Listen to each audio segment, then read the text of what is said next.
What's up, guys? What's going on? All right, so it's late as hell, and I don't know. I just can't go to bed. I've been in my head and my thoughts. You know what I mean?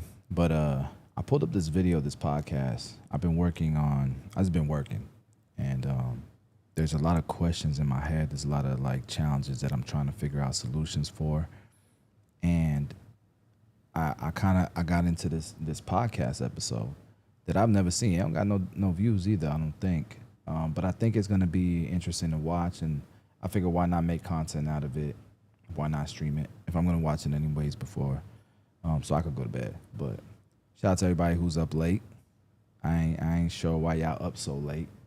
It's freaking it's Saturday. No, it's Friday. Y'all gotta work tomorrow. People gotta get haircuts tomorrow. I'm messing with y'all. But let's lock in, man. Let's watch this video. If you're on Instagram, man, you wanna watch the video. I mean, I'm gonna put it. You'll probably see some of it on here on this screen. But if you want to see the full screen, hop over to my YouTube channel. Let's go ahead and check this out.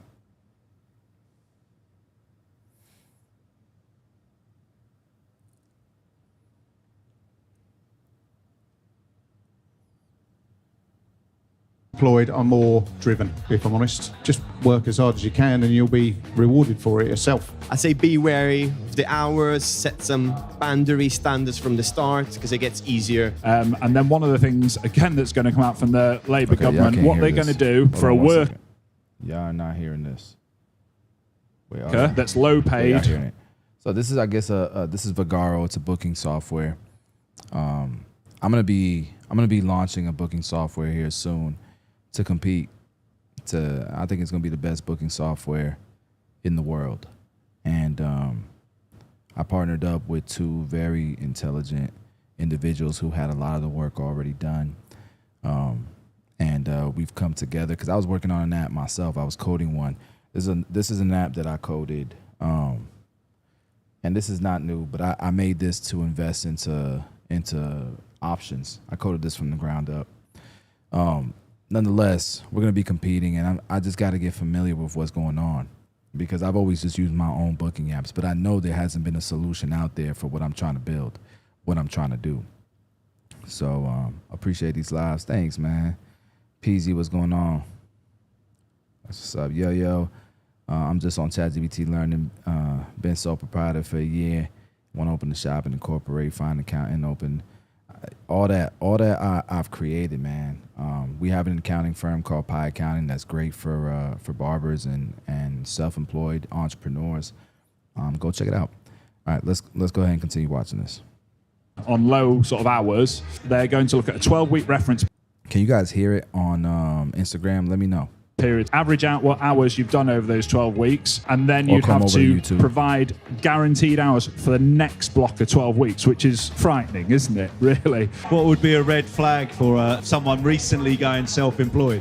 Hi, welcome to the Noble Barber podcast. I'm Anthony Laban, and we'll be talking to various people in the industry who've made it and their journey and how they got here. Talking honest, cutting through the crap, and making sure your story and their story is heard to help your business and hopefully mine. If you haven't already, please hit the subscribe button, and I hope you enjoy this episode. We are here at Barber Connect on the Modern Barber stage, the business stage, and we are talking about freelance, about self-employed, about employed versus self-employed. Definitely one of the kind of queries that comes up with us on the podcast consistently. We see our industry has over 80% self-employed workforce, but I still have lots of conversations about people, about their tax situation, about the legality of it. And I think with the way the wind blowing, everyone is starting to believe that the Her Majesty's Revenue and Customs are going to put a little bit more scrutiny on the freelance sector. So I'm here today joined by Samuel Bartoletti, who is a freelancer, Carl Foster, founder of Mr. Barber, 15 stores, all self-employed workforce, and Andy Boyd. Hold on, man. Hold on. And do y'all not know the way that I've struggled with people overseas to understand that booth rent can work? And if I started in overseas, I would kill it. I already know I would. And I know it's something different and something new over there, but I have so much conviction. I've been there. I've seen it. Like it's a no-brainer. And so to see this man have 15 locations, congratulations. That's phenomenal, man. Good for you, bro. From Irwin Mitchell, legal firm, an employment lawyer. So thank you very much for coming and spending a couple of hours surrounded by barbers. Lawyer. Appreciate it. I like it. I wanted to really talk about kind of why. Why have you gone down the self-employed route? What are the pros? What are the cons against? Why, I guess, is my start point. Carl, in 15 stores, you're doing it right. Well, yeah, we seem to be doing it right. I mean, for me, basically, I've always been self-employed since I left school. Yeah. The barbershop I worked in, they were self-employed. I went self-employed. From that, I then opened my first store when I was 21, so it's 30 years old this year. And then we're just a platform now for barbers to ply their trade. So, rather than people work out their garage or, which we've found as well in COVID, let's be honest, everybody works out their blooming garage or their back bedroom or whatever. We just give a platform for barbers to be able to ply their trade. They're self-employed. It's one of those things, self-employed, do what I want. Yeah, you can. But we work with barbers. Again, it's one of those, I think barbers that are self-employed are more driven, if I'm honest. And I was even having a conversation this morning with somebody who's nodding at the back there. I think if she was employed, she wouldn't be as driven as she is, and she's out there. Man, keep talking. Look, Ryan said I have a 5-chair shop, 800 each. Ryan, I like 8 chairs or better. 9 chairs, 10 chairs. On average, my locations have 10 chairs for that reason. Cause I don't want to switch. Cause I don't want the extra stuff. I don't want the extra stuff that comes with commission. You're never going to keep barbers as long as a booth rent barbershop would. You're going to have to manage it much more than a barbershop would. And it's just not worth the money to me. It's not worth the headache. I do this for a better quality of life. And I've yet to see a mom and pop shop be able to scale commission shops. I haven't seen it unless they live in a space where it's legal, where it's illegal to do booth rent. But you have a unique situation, Ryan, in that you live in Canada. And I say this to people who live in New Jersey, who live in Pennsylvania, who live in California, where the laws are different and the culture is different. People like commission. Barbers like commissions, and the culture is different in those areas. So, you could 100% do commission at that 5-chair shop. I wouldn't be mad at it. Like, I'm not against commission. I have a commission shop. If it works, it works. But my criteria is always, can my barbers make a high income? Because I don't want my barbers to run into a wall after being super driven and successful and say, I gotta leave to get to the next level. I gotta leave to be able to do better.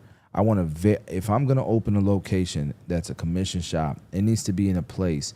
It has to be in an area. I have to do my due diligence. I have to do my research, this is just my criteria. I have to make sure that these barbers have no ceilings, or at least a very high ceiling. And so, there's a lot of shop owners who will do commission shops, and their barbers making $1,000 a week, and they think that that's good. But I'm telling you right now, I'm always going to push human beings to be greater, to be the best version of themselves. And so if they want to continue to grow, man, I'm going to push for that. And I don't want the platform that I've built to limit anyone. You see what I'm saying? So it just depends on the numbers. So like, I won't do a commission shop in specific areas in Tampa Bay, but there's areas in Tampa Bay where we can charge enough where the barber still takes home $45 a cut, $50 a cut after tips, and makes 6 figures. And so it works. But there's areas where, you're charging $25, $30. How are you going to run commission there? these guys are barely gonna be able to provide for their families. You know what I mean? So that's kind of how I look at it. And again, we're watching a podcast here that's it's kind of apples and oranges to what I'm used to, because in the States the laws are so different. In every state, it's different, right? All over the place, and working really hard as a self-employed barber, because she knows the harder she works, the more money she'll earn. Sure. So I mean, that for me is the basics of it, and I suppose the massive plus is just work. Ryan, why not just raise your booth rent? You said you're collecting $800 a chair. You want to get to $1,000, $1,200. Why not just raise your booth rent to $250? And there's your $1,000 a month per barber. I charge $325 a chair. With I have 111 chairs, and I charge $325. Now I'm not at full capacity. I have I think a 9% vacancy, only because we've opened 3 locations this year. One of those is completely filled. The other one's about 70% full, and the other one's about 60% full. And the one, no, not 60% full, I lied, like 30%, 40% full. But that's because we opened last week. You know what I mean? So that's the only reason why our numbers are like that. But we typically keep a very low vacancy rate.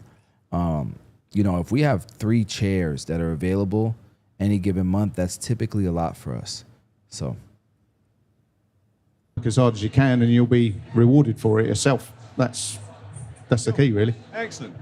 And Sam, why the freelance route for yourself? I think I don't regret any time being employed, because I think it created and shaped who I wanted to be as a singular or as a brand moving forward. And I think being self-employed has allowed me to have that flexibility, let's say, of creating and setting my vision, doing my hours, my prices, my services the way I always envisioned them to be. So I think self-employed is kind of giving me that opportunity, and of course. Good for you, brother. Westwood said he's on IG commenting. He said, how come some owners are afraid that their stylists and or barbers continue to grow consciously, clientele and skill-wise? It's the current experience I'm living in at the salon I work at. Yeah, I've been there. This is what motivated us to start the barbershops that I built with my team, because I was under like an ownership where it's like they want to see you win, but not too much, and it's like, yo, you lose people like me, you lose people like Tito, you lose go-getters, good people who make your life easier. To be honest, if I didn't have guys like Nate, like Dre, like Tito, like Jordan, like if we didn't have those guys on our team, life wouldn't be this easy, like, and I don't mean this easy. These guys work their asses off, and I work my ass off too, but collectively we build a bigger pie. You know what I'm saying? And I just think that most shop owners, they become shop owners because they were very successful individuals, and they still have that individualism mentality at the end of the day, because they never built skill sets beyond that individual business model behind the chair. They just got booked up, they got bread now, and like, oh, might as well open a shop. But they didn't learn how to build a team, how to lead, how to market for multiple people. Like, you can get yourself booked, but can you get 111 barbers booked? You know what I mean? Like, figuring that out's a whole different level. And not just that, but it's just like people just can't see a vision beyond, beyond their 5 or 6 or 7 chairs, and that's all it's just limited beliefs, and they project those limited beliefs on everybody else that they're around. And unfortunately, barbers got to pay for that. The barbers that join those teams got to pay for that. So it sucks. Making more money, managing more money as well. I don't cut no celebs, bro. And Andy, why have we invited you here? What's your take on our industry? Well, hopefully to provide some clarity on what I haven't cut behind the chair, bro, for a living in 6 years. It's quite a complex area. So in terms of, everyone wants to know, am I employed or self-employed?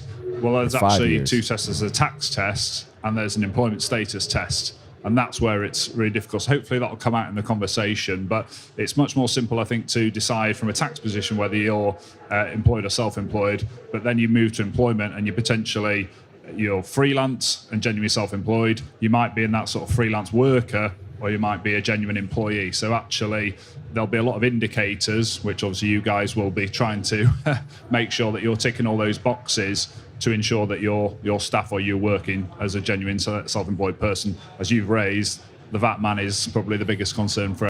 That's a big concern here in the States as well. Like, do you know the amount of barbershops that are operating commission shops, and they're treating their barbers like they're employed, but they're breaking the law? You know, like if somebody's a 1099, you can't treat them like an employee. And I also think that the interpretation of the laws for a lot of people is skewed. They think they have less rights than they do.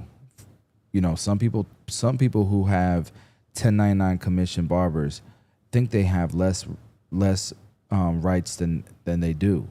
And then, you know, people who run booth rent shops, 1099 booth rent shops, they think they have less rights than they do. As long as it's 1099, it's the same rights, whether it's commission or booth rent. Now, if you want to tell people what to do, if you want to be their boss, you need to put them as a W2.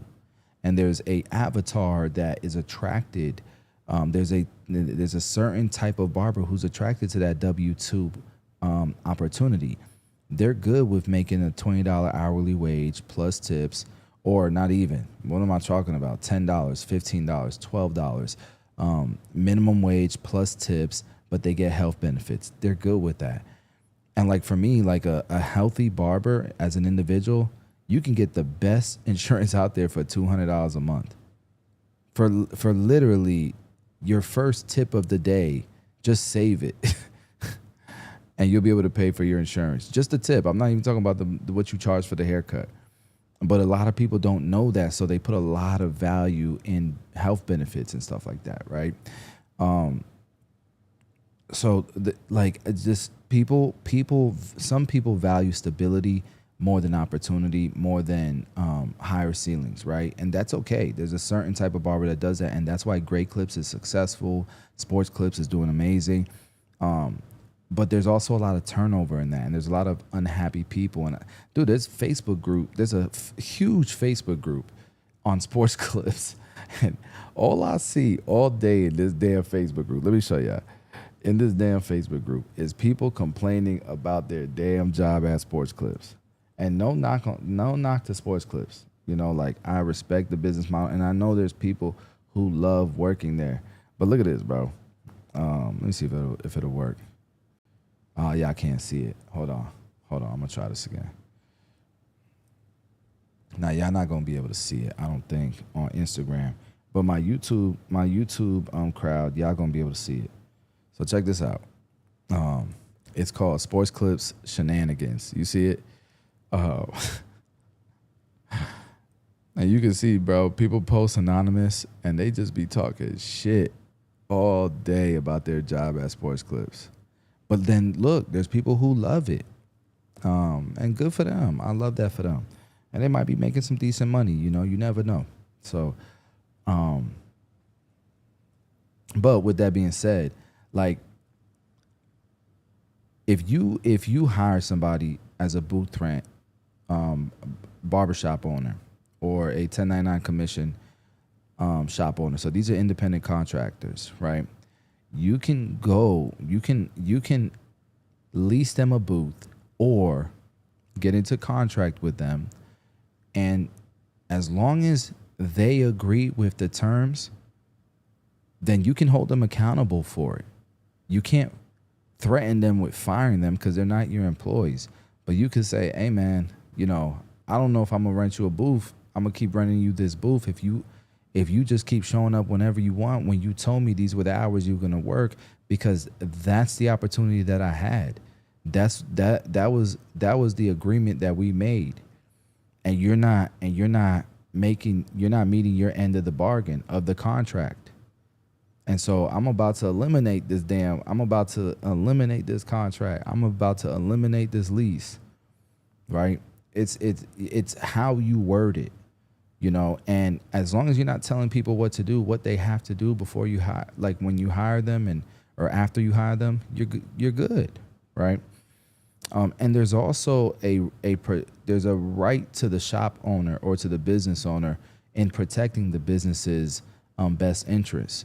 So like it's without said that if you are publicly being a hindrance to the shop's brand and to the business and affecting it in a negative way, you can absolutely hold people accountable for that.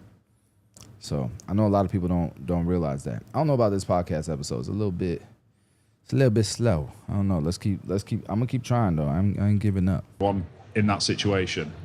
Sure. So what I didn't mention in the beginning, Charlotte here is having a little rest. Oh, thank you very much, Charlotte, is our questionnaire. So she comes, if you want to ask a question, and I'm really hoping there's some questions out there, wave your hand at Charlotte and she will come and give you a mic. So we look forward for some questions, or you're just going to end up with just mine. So you've kind of covered a little bit, Carl, that you feel that people work harder. How do you control it? I mean, is there any control over a working day at Mr. Barber? No, they can come in, they can do the hours they want to do. I mean, basically, you know, it's one of those things, and they're self-employed. I don't know if I saw your first comment, but they're still a team. Because at the end of the day, and you spend as much time above it, right? That work as you do at home. So why would you want to work? There's this thing where people say, oh, you know, self-employed, do what I want. Bars. I'm listening. But if you're an idiot, we don't want you in our shop, because you're only going to upset everyone else, and everyone else is going to leave, and we don't have any chair rent coming in. We haven't got business. Yeah. So we try to create a space that people are happy with. Right now. But yeah, they can have time off. Days off. But and how do you cover kind of like the marketing and advertising website of the opening hours of the store, or is that all just done by their own booking systems? You just put it in your fixed cost. Yeah, it's all done by their own booking systems. They run their own column. So as a shop owner, I like to have an umbrella above the barbers, because if they're not busy, I can't raise booth rent. I need my barbers to make a lot of money. That way we can raise their prices. That way I can raise my booth rent. That's how I make money. But as long as my barbers are making money and they're getting raises and they feel like they have a great platform and they're continuing to grow, then I can grow. And if you have an issue with that, then we just in the right place for you. Like, I don't need to look at what the next man is doing, what the next shop is doing. I need to see what my barber's goals are, and are we meeting them? And if we don't have that mutual, respect for one another, then it's okay. Go work at a different shop. But we run ads for our barbers. We run ads for our shops. We promote. We built a hell of a brand here in Tampa Bay.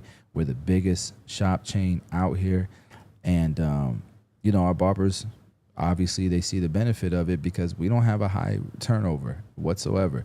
But imagine your barbers also run their booth rent because they keep the majority or all of their money, right? So it's beneficial on an individual level as well for them to, and we teach them how to do it. So they use our booking system, but they run their own column. So whoever got the first earliest haircut in is the one that opens up, and the last one finishing. They run their own column. Yeah. So if they want to have the morning off, they have the morning off and block it out. By the way, so guys, it's simple. If they want to have a 3-hour lunch every week in my program. Generally, you find it's the more driven ones that are attracted to Mr. Barber. That do more and more rather than less and less. Yeah. Well, it just you can see the busy ones. The ones that take more money every week are the ones who are not closing their column, and working, and the amount of them that want to do after hours as well. Fine. Yeah. It's not a problem. Come on, and brother. Sam, do you find? Why do I feel like? I don't know, man. We talk too similar. Why do I feel like we long lost brothers? Absolutely. Yeah, I give all our barbers get a key. You want to work more time? Go for it, man, and make more money. Why would I want to stop that? The electricity bill, bro. We talking about pennies. over the culture that you're building, you want to, come on, man. You're going to lose barbers over that for what? That's just dumb. Just put it in your fixed expenses. And just assume if you're doing your projections, if you're using spreadsheets and you're actually running a real business, then you'll apply that to your forecast, and you'll know that that's a possibility, because you got to be conservative when you run your numbers, right? Eddie Blends on Instagram said, how do you feel about barber stylists that build their own suite while renting booth, then leave high and dry and snipe employees with them? I've never had that really. I've only had that happen once, and very recently. And it shook me because I didn't expect it from the guy. But I would never stop anyone from doing it, and I don't care. I actually feel bad for the guy who did that, because it just you would be so much more successful today if you didn't do some shicey shit like that. So much more successful. But people unfortunately have limited vision, and they don't know what they don't know. And I feel bad for people who make mistakes like that, because once you burn that bridge, bro, it's burnt. You ain't no crossing back over. I don't like snakes in my grass, bro. And so that's not going to change how I operate my business, because 90% of our barbers do amazing and do right by us and are respectful. So it's almost like when I see this all the time, individual barbers will force every single client to pay a security deposit or put their card on file or pay up front, because 3 people every single week out of 80, out of 70, no call, no show.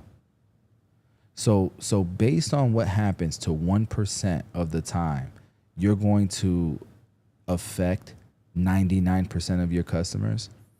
And all of a sudden, your conversion rates drop. Building clientele slows down.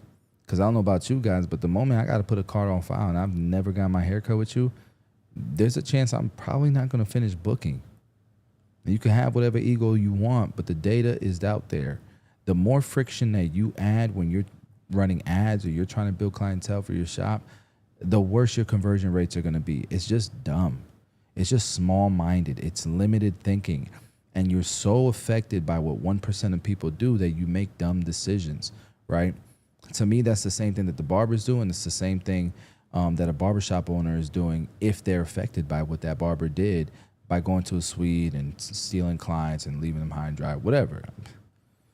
Don't bother me. 12 shops later, we Gucci in the same city.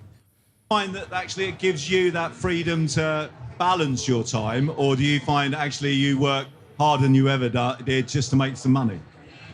Yeah, and I think that's the tricky one, because especially when you start, you're like, I need to work the extra hour, make the extra effort to, of course, build our client base, but also to make more money.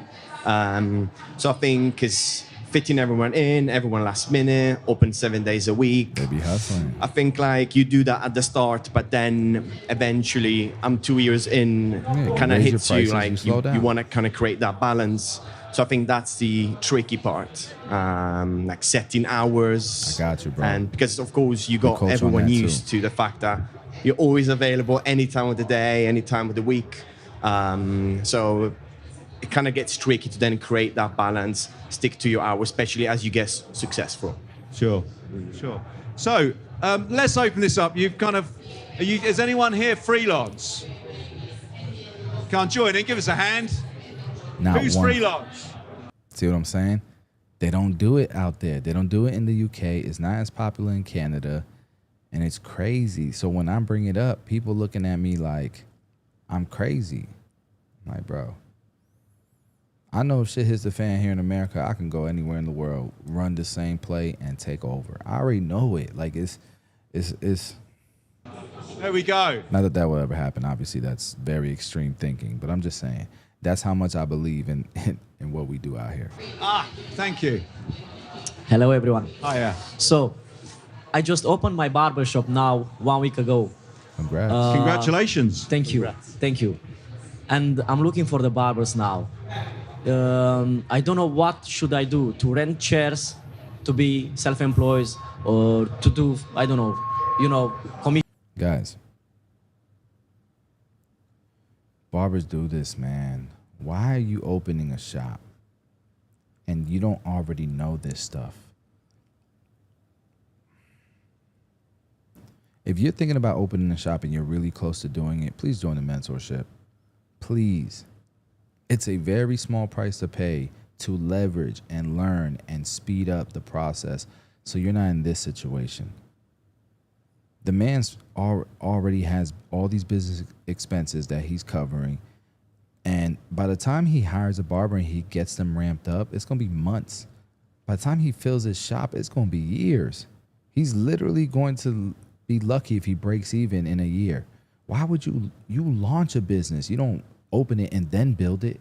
Commissions, or should I just pay them like So employed? what Should I do? What is the difference between chair rental, percentage, commission, and self-employed? Is there a distinction between these sectors? It's probably for the man at the other end of the sofa, really. But I suppose we were set chair rent always for 20 odd years until. I have a question here on Instagram. Kevin Rendon said, "Hey, Bossio, I'm just tapping you live, but your live caching caught my attention. What's your thoughts on a barbershop running a W-2 model? I recently transitioned from booth rental shop to W-2. I hate it. I don't like W-2, especially if you're running it the right way, right? And I'm gonna put my whiteboard up. It's gonna be a little difficult to see on Instagram, but I'm gonna try my best here. Think about it, right? When you have booth rent, on average, I have 11 open locations. The shops that have been open for at least a year, they profit $100,000 a year. Right now, we are doing about 1.3 million in profit, I believe. No, I lied. We're doing about, I think, 900,000. But the ones that have been open a year or more, they're doing about, on average, 100,000 in profit. Okay. But this is income that is passive. This is income that is stable. I've been through a recession. I've been through a pandemic. And with the booth rent shops, this is real. I've had barbers that have worked at our shops for a decade. Okay. When you go over to W2, right? And let me see, is it W2 salary or W2 commission? I don't think you mentioned that. If it's W2 salary, you might make more money. I don't know. What's your shop profiting, right? If it's W2 commission, I don't think you're making more money than a 1099 booth rent shop, because you have to pay payroll tax, right? You have to, I'm assuming you have an accounting firm. I'm assuming you're not spending all that time doing this all yourself. And it's not even worth the risk of not being in compliance because you missed some reports or some annual, some quarterly or annual filings that you were supposed to do. You got to have insurance, right, for these people. You got to have benefits for these people, I'm assuming, if they're W-2. If not, how do you even compete? How many chairs do you have? It's going to be real difficult to get 10 barbers to work at your shop with that model. I'm curious, why'd you switch? So there's a lot of questions there. But what I have found is after I put this through a spreadsheet, between all the fees and regulation and the time spent running a W-2 shop, I'm good with just making 100,000 every single year for the rest of my life, each location. I have 3 leases signed next year. 3 leases. So by the end of next year, we will be at 15 locations. If I stop today, that's 1.5 million a year in profit. All right, let me read some of these comments here. There's some responses.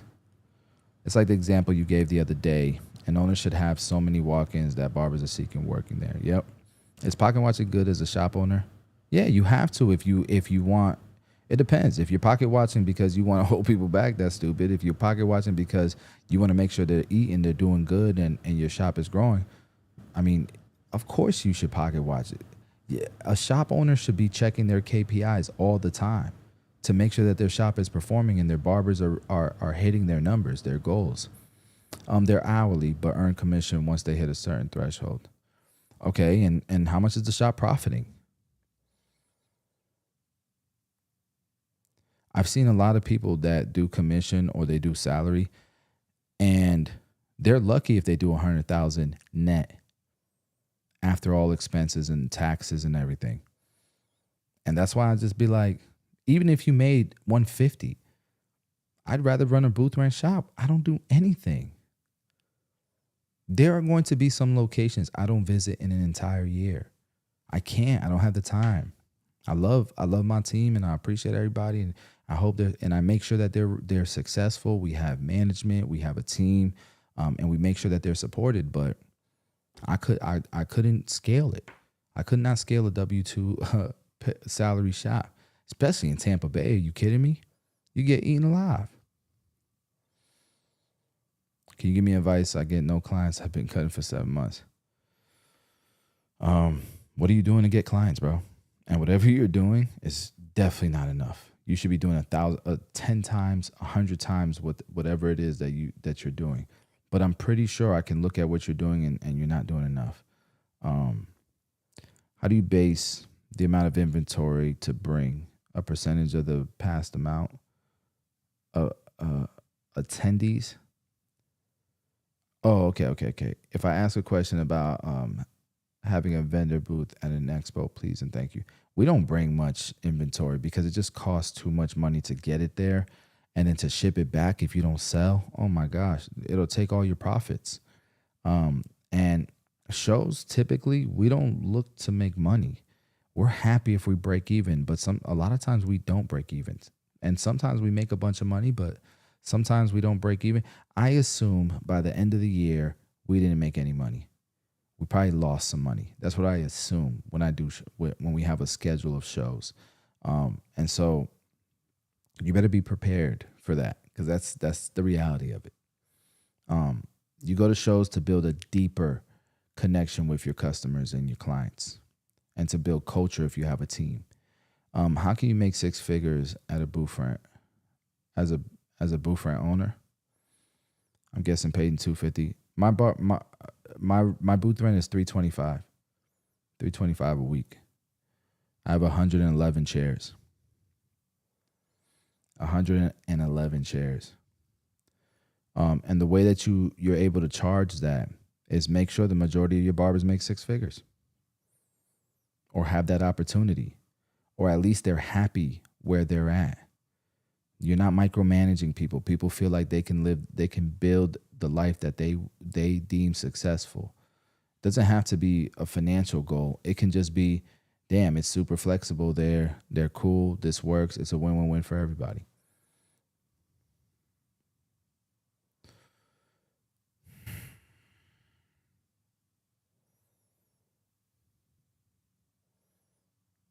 Hi, BIG. How much do you think it would take to start up a barbershop? Something simple to get everything up and running. It depends, man. We help barbers. You know, I've helped so many barbers open their own shops, and it just depends on where you live, what's available. You can hack it, right? You can find something that was a nail salon, a barbershop, rent it. A lot of the skeletons are probably good enough. You know, the electrical is probably good. The plumbing and the connection to the shampoo bowls. You might have to do some lipstick, some flooring, some paint. Something like that would be like $30,000 to $50,000. Something that is like a full-on build in an existing building, anywhere from $70,000 to $100,000. Anything that's a brand new build, $150,000 to $250,000 is what we've seen.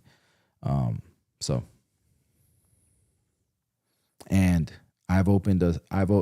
but If it's really, really simple, 10 grand, because it's already there. It's done. You don't have to do nothing besides put chairs, stations, a sign outside, have some money for your security deposit and your first month's rent, and then be able to run some ads, like 10, 15 grand right there. But, if people would take the time to go join the mentorship and actually study, actually invest in themselves, because people want the shit done for them. Man, y'all would never look. People love and ask me questions how I've accomplished a lot of the things that I have, and the meat and potatoes of it is that I've sacrificed a lot of time to learn, put my head down into the books and learned, right? And so, I would dedicate some time, because business ain't easy, and it's not an accident if you're successful and you last. It's an accident if you're successful and it's temporary, All right, guys. Well, it's getting late. VIP. Let me finish some VIPs. Do you allow your barbers to charge? Yeah, you have to. If you're doing 1099 commission or booth rent, you have to legally, on the federal level, allow your barbers to charge whatever they want. Now, I do have a contractual agreement. If you're going to charge whatever you want, you will not be part of our marketing campaigns, our ad campaigns. You can do your own marketing. You do whatever the hell you want on your own. And you have to let me know that that's something that you want to do before I agree to lease with you. Because if I have a location where I need barbers that are going to take walk-ins, you can't charge my walk-ins whatever you want, bro. I'm not going to lease you a booth. Now, if you're telling me that that's fine, I need clientele anyways, but I want to be able to raise my prices at some point, of course you can do that. But just know, when you do raise your prices, I have to cut you off from our marketing campaigns, because we are marketing a certain price, and that is legal. Okay? And a lot of barbers find, shit, I'm making 6 figures charging what you're marketing. And so when they do raise their prices, it makes sense for everybody. You know what I mean? So it works. If so, I work at a shop where you can't raise prices. Well, that's illegal. But what are you going to do? Sue them? You're going to take them to civil court for what?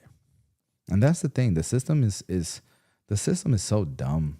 And barbers and school owners, no offense, I love y'all, but man, when I challenge these things, you guys people want to make me seem like I don't know what the hell I'm talking, like I'm stupid, bro. The laws that barbers and school owners push for, you can't even regulate. You can't even regulate. It's just nonsense, bro. Anyways, guys, let me get off tonight, man. It's late. I'm gonna go to bed now, but yeah, I'm just trying to figure out, man, what kind of content I'll be creating in the future here. I wanted to check out that podcast, but I don't know. It's just it's so different in the UK that I couldn't really relate. So it is what it is. But man, tap in. Make sure you're following me on YouTube, on Instagram. I just started a TikTok. Look it up, Bossio 6FB. But that's going to be more for self-employed. I'm going to target more so a broader audience, because the shit that we talk about for barbershops and salons, it works for any small business. It works for anyone who's self-employed, anyone who's an entrepreneur. And so I want to help everybody. I have an accounting firm called Pi Booking. And we have over 300 clients, 28 employees, and our clients have different businesses. They're not just barbers and salon owners. So, we can service a lot of people. We can help a lot of people. So thank you guys. Have a good night.